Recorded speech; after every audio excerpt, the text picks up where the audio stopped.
yanzu na gane sai da ke duniya za na more rayuwa.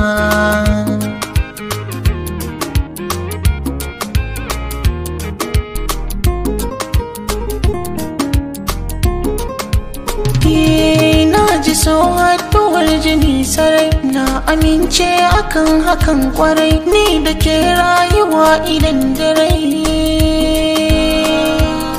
Na yi burin zama da ke da'iman abadin a rayuwa.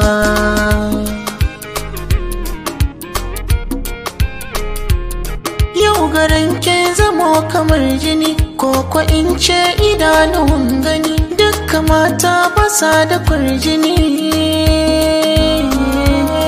Duk garin nan na bincike, gona ke aikin samu karbuwa.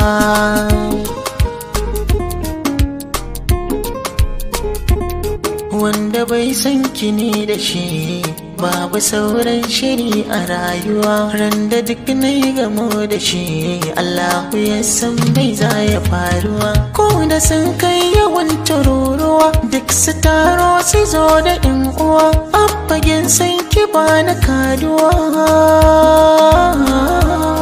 Na sadaukar dare ake, ko da ni za da rasa rayuwa.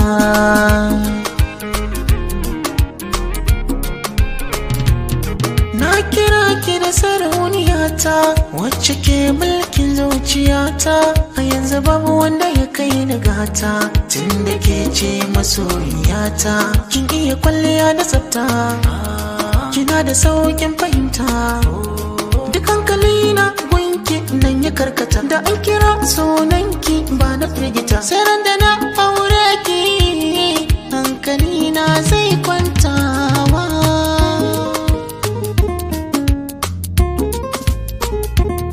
Zuciyata tana ta damuwa, kan tunanin rana ta rabuwa. Babu makawa ko mai shakuwa,